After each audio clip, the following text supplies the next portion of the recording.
வாழ்க வையகம், வாழ்க வையகம், வாழ்க வளமுடன். அருள் தந்தை வேதாத்ரி மகரிஷி அவர்களின் நால்வொரு நற்சிந்தனை. ஜனவரி 27. தலைப்பு சாந்தம். நாம் உடலால் வேறுபட்டு இருக்கின்ற போதிலும் உள்ளம் என்ற நிலையால் நமக்கு தெரியாமலேயே உலக மக்கள் அனைவரோடும் ஒன்றுபட்டு இருக்கின்றோம்.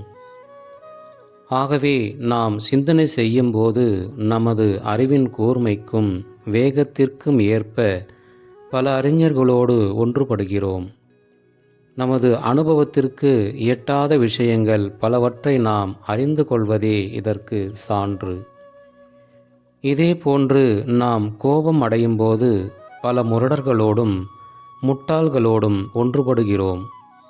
நாம் விரும்பாத, நாமே வெட்கப்படத்தக்க, நாமே வருந்தத்தக்க சில செயல்களை நாம் கோபத்தின் போது செய்து விடுவதே இதற்கு சான்று ஆகும்.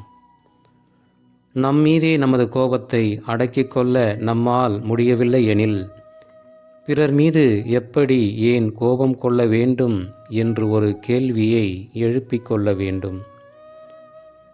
நாம் சாந்தமாக இருக்கும்போதெல்லாம் நான் கோபத்தை ஒழித்து விடுவேன் என்ற திட சங்கற்பத்தை பல தடவை செய்து கொண்டு விழிப்போடு இருந்தால் முதலில் சில சமயங்களில் தோல்வி அடைந்தாலும் பிறகு நிச்சயம் வெற்றி கிடைக்கும். வருமானம் கிடைக்கும்போது சேமித்து வைக்கும் பணம் தேவையான போது உதவியதைப் போல் சாந்தமாக இருக்கும்பொழுது கொள்ளும் உறுதி கோபம் எழும்போது வாழ்வில் ஒரு புதிய திருப்பம் உண்டாக முன்வந்து நிற்கும். அருள் தந்தை அவர்கள் வாழ்க வளமுடன்.